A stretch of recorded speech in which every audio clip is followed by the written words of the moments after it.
Hello my treasures, it's time for a new Twist season to start, and for this season we got Ungoro Crater in the Wonders format. This means all of the quests, except for one, are legal within Twist. So for today we are going to be going over some day one theory crafts for each individual quest from Ungoro in Twist, and one meme OTK rogue deck. Now let's begin with Druid. This is going to be centered around the Druid quest. The reward for this is Barbanos, which reduces the cost of all minions within your deck to 0, thus allowing you to have multiple minions slam down on the exact same turn, such as Malygos or even the Faceless Manipulators, getting up to 15 points of spell damage in combination with things with Swipe, Living Roots, or Moonfire. We're using the Jades to try to complete our quest, since we only really have to slam down 4 minions with 5 or more attack, and this should allow us to easily scale those up. We also are going to be using Auctioneer as a way to draw through the majority of our deck. Now let's get onto the next deck, which is going to be Marsh Queen Hunter, aka Quest Hunter. This is going to be centered around Queen Carnassa, which shuffles a bunch of 4/3 1-cost beasts within your deck, and then we're going to be OTKing our opponent / drawing through the majority of her deck using things like Starving Buzzard or Tundra Rhino. This deck is centered around a lot of 1-cost minions to get this online as quickly as humanly possible, and because most of the minions in this deck are Death Rattle cards, we also are going to be using the Death Rattle package within this.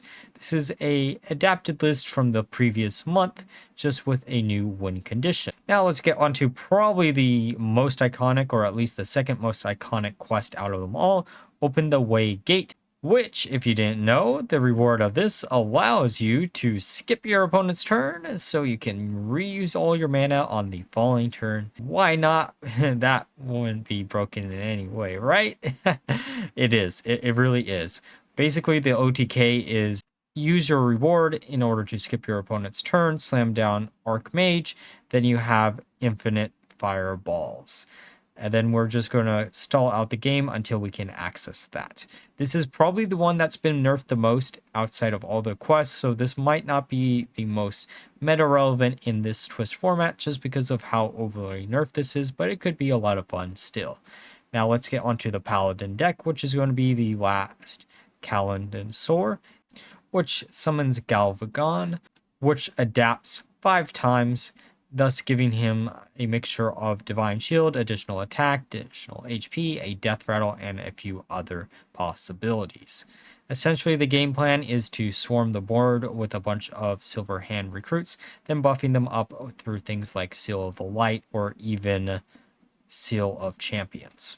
We also do have a few hand buffing cards within this list, just so we have a little bit more advantage that way too. Now for the Priest deck, which is going to be Reno, Awaken the Maker, Dragon Priest. Awaken the Maker's reward gives you a card, sets your hero's HP to 40, even if it is at a low point, which means you essentially have a secondary Reno Jackson within this deck.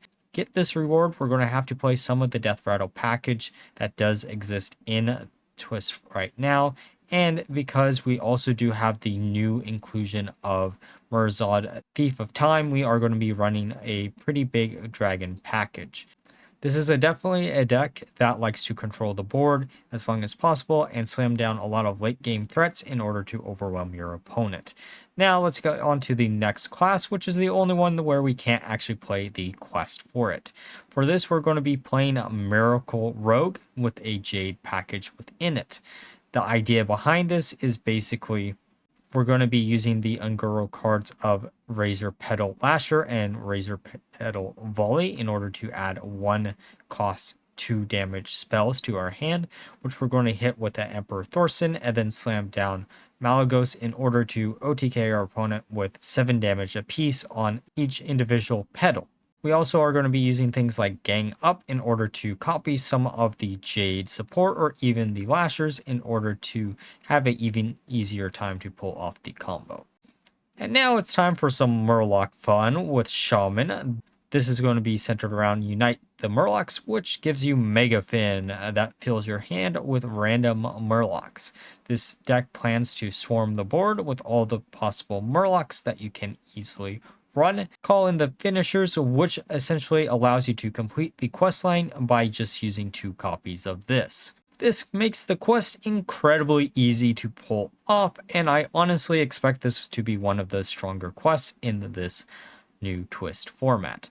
Now it's time for a blast from the past, aka 2 seasons ago, discard a Warlock. Except we now have the quest for discard Warlock that gives you the Nether Portal, which summons 2/3/2 imps at the end of each of your turns, which means you got some infinite resources for a deck that always ended up running out of resources.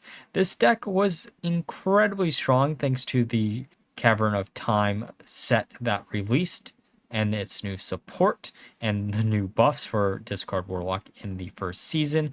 This makes a lot of sense now that we do have Ungoro, why they did buff those cards up. They wanted to make use of this questline and try to push you forward to using it once it did come to this season. Overall, because of how strong Discard Warlock was in the first season and how strong it could in theory be with some of these new cards from Ungoro, I can't see a world where this one doesn't actually start to win a lot of games. And now for the final deck, which is going to be Taunt Cthun Warrior, centered around the questline of Fire Plume's Heart, which gives you Sulphurous as the reward that has the Death Rattle on it. Replace your hero power with Die Insects that does 8 damage to a random enemy. Basically a reusable Ragnaros effect for 2 mana. This is something that could be strong, could be weak. There are a lot of really good taunt minions related to Cthun, which means this deck is actually probably pretty playable even if you don't manage to get the big payoff of Sulphurous off. You should be able to still win through Cthun, which is always a nice backup plan. Overall, these decks, while they're not probably the most unique decks I've ever come up for a day 1 Theorycraft, they should be a lot of fun, showcasing some of the new cards that will be in this twist format. Let me know down below if any of these quests really interest you, because I'm going to have a lot of fun with, I think, either Druid or Hunter first. And like always, if you enjoyed the video, please like, comment, subscribe. Until next time, bye bye.